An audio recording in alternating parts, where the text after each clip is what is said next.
Alright guys, we're back with part 2. Already got my exhaust laid out.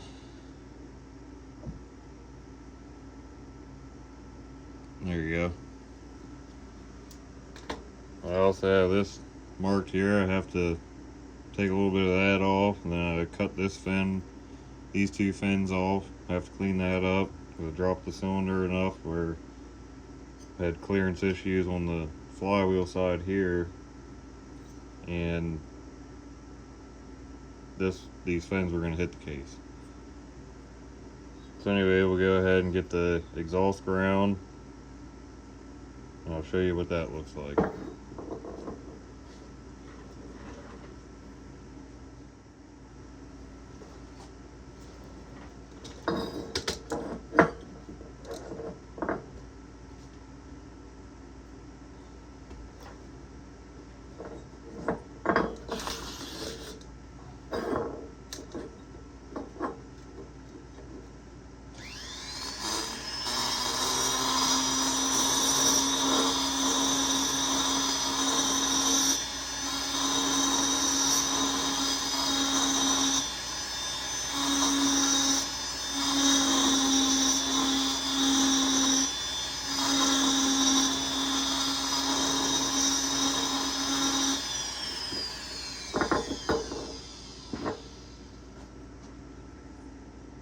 Now I like to try to, nowhere near done yet, but I like to try to keep the factory contour, I should say. You don't want a flat exhaust roof.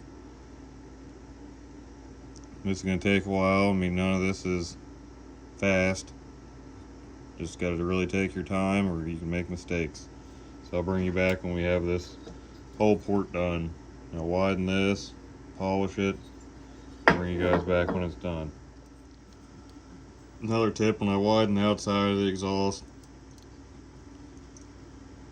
whatever your bolt hole, the width is between your bolt hole and your exhaust port here,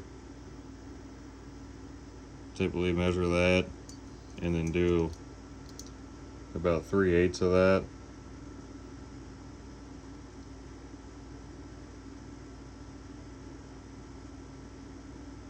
About right there. Doesn't have to be exact, but then I use that and just go the whole way around your exhaust port.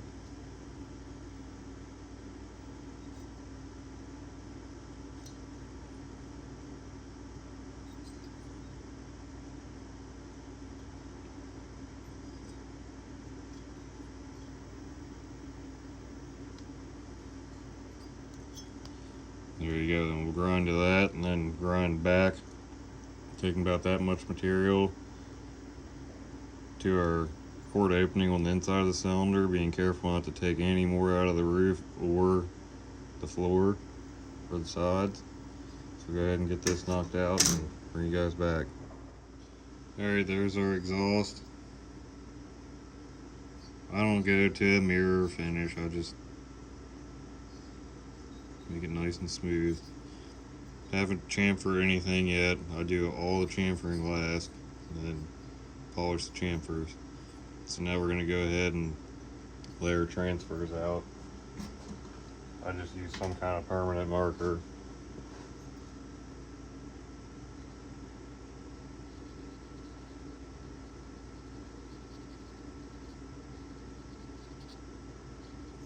Shade over them.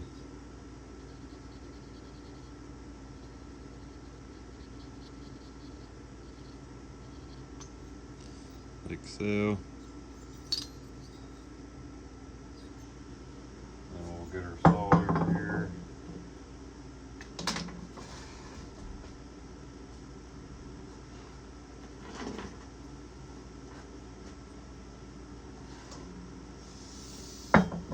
If you guys can see this.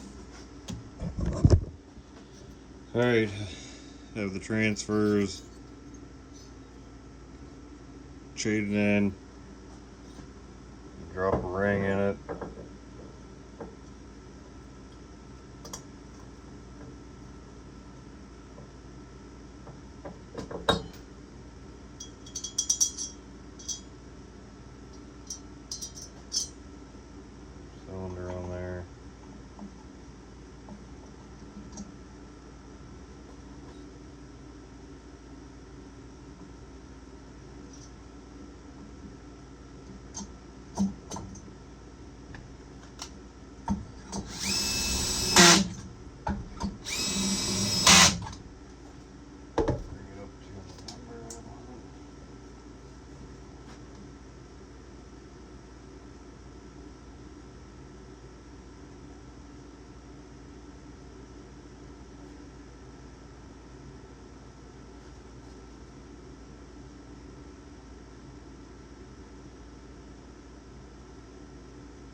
Alright.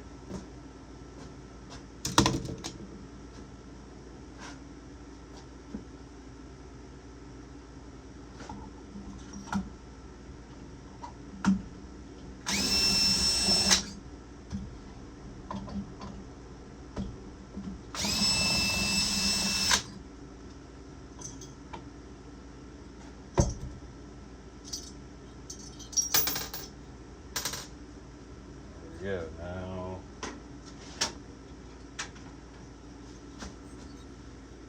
grab scribe.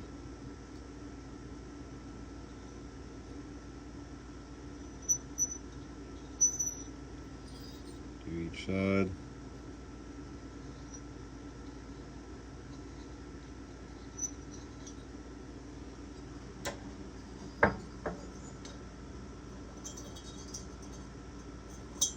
Ring out. There you go. I know the line looks a lot further down than one side than the other. This is a factory moly jug, and they kind of angle towards the intake more.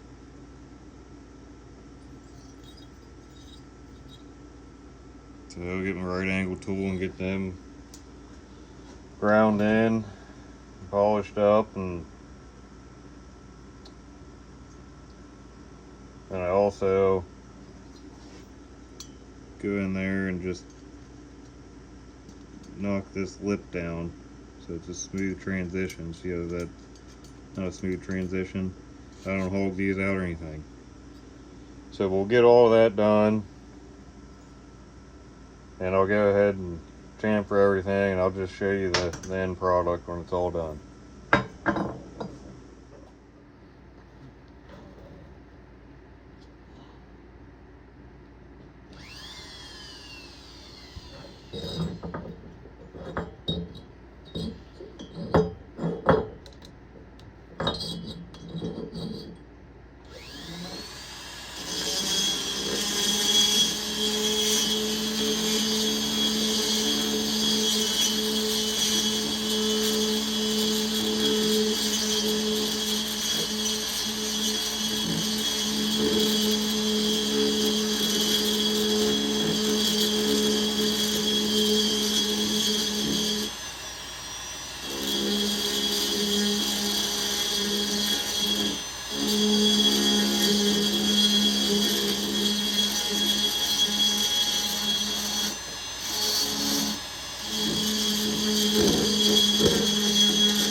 Alright, I'm not going to bore you guys with this, but just roughing it in right now. We'll go ahead and finish both of these, and I'll show you what it looks like.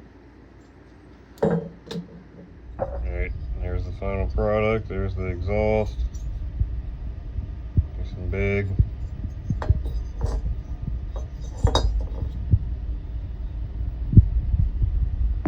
There's on the inside, you can see these chamfers.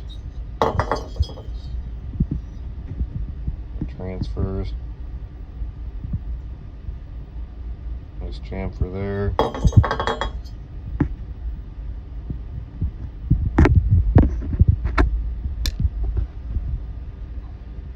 There we go. Nice chamfer there. Chamfered around here where you've got the base. There's our squish cut. Small combustion chamber.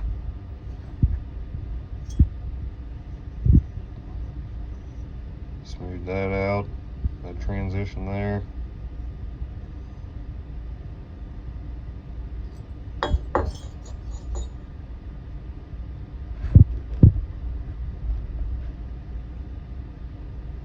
another look at the exhaust.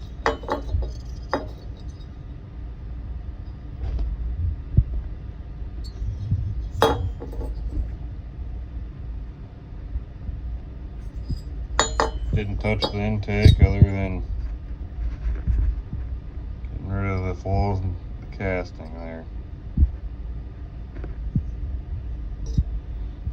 Alright, on to the exhaust. Okay, and then what we do, I bolt the muffler to the cylinder and make it either the same size or slightly bigger than what I made the exhaust port, and cut that baffle out. Alright, here we go, we're all done. Everything's chamfered, base cut, swish cut, exhaust, muffler's done. Now our next video will be part 3, assembly.